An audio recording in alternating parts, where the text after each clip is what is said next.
जिंदगी एक पहिए की तरह है जो घूमता रहता है। जहां से चीजें शुरू होती है वहां पे वापस आके थम जाती है, बिल्कुल उसी राह पर, उसी मोड़ पर हमें फिर छोड़ देती है। क्योंकि जिंदगी का हर पल हमारे कर्म और नियति से जुड़ा हुआ होता है। यह कहानी राजस्थान के कोटा शहर से जुड़ी एक सच्ची घटना से प्रेरित किसी के असफल प्यार और प्रतिशोध की है।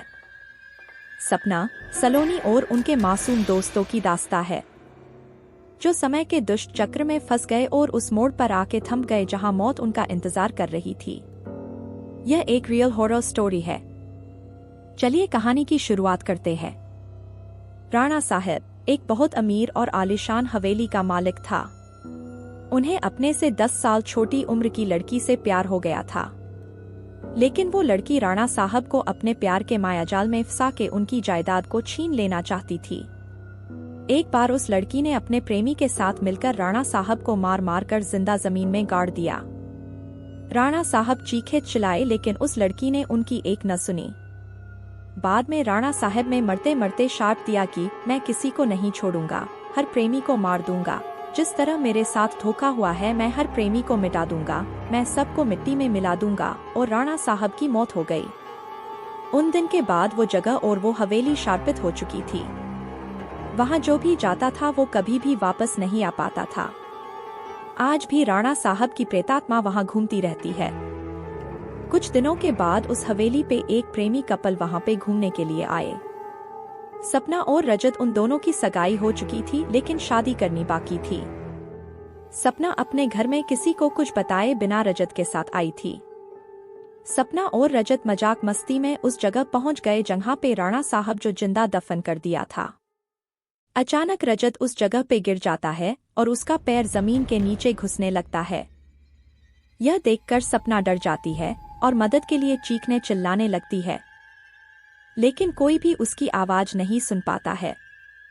सपना जब उस हवेली में मदद के लिए जाती है तो वही उसे किसी की के होने का आभास होता है। उसी वक्त तुरंत सपना गिर जाती है और कोई उसका पैर पकड़कर उसी जगह पर खींच के ले जाता है जहां राणा साहब और रजत दफन हुए थे। बाद में सपना भी उसी जगह पर दफन हो जाती है। कुछ दिन बाद जब सपना अपने घर नहीं पहुंचती है, तब उसकी बहन सलोनी अपने पति समीर और कुछ मित्रों के साथ उसे ढूंढते ढूंढते उस हवेली पे पहुंच जाते हैं। समीर एक पैरानॉर्मल एक्टिविटी का एक्सपर्ट है।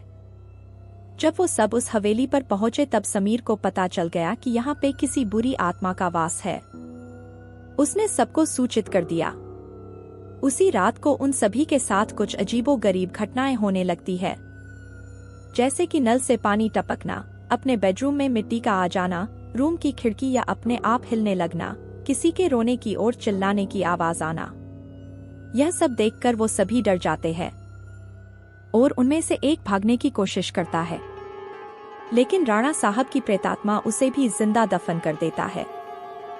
दूसरे दिन जब उन लोगों को पता चलता है कि उनका एक साथी गायब है, तब वो लोग और भी डर जाते हैं।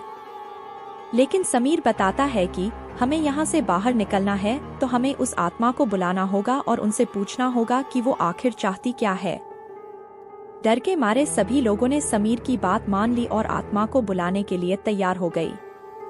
समीर ने एक रूम में सभी तैयारियां कर ली और बताया कि जब तक हम आत्मा से पूरी जानकारी नहीं जान लेते तब तक कोई इस रूम से बाहर नहीं जाएगा, और कुछ भी हो जाए कोई किसी का हाथ नहीं छोड़ेगा।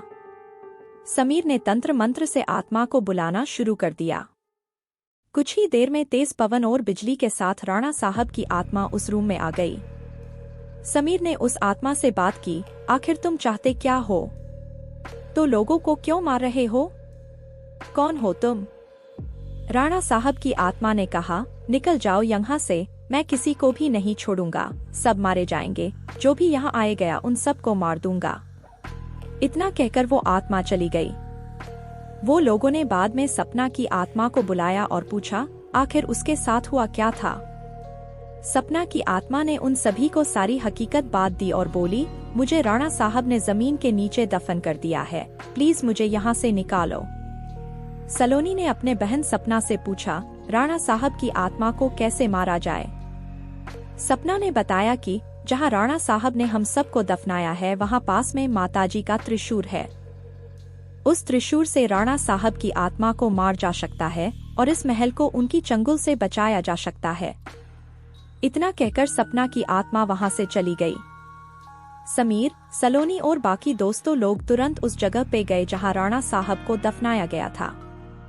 राणा साहब की आत्मा ने उन सभी को त्रिशूल के पास जाने के लिए रोका, लेकिन सलोनी की भी तरह उस त्रिशूल के पास पहुंच गई और उसी त्रिशूल से राणा साहब पे वार किया। कुछ ही देर में राणा साहब और उनके साथ वो सभी आत्माओं को मुक्ति मिल गई जिसे राणा साहब ने दफनाया था। दोस्तों, आपको यह कहानी कैसी लगी प्लीज हमें कमेंट करके जरूर बताएं।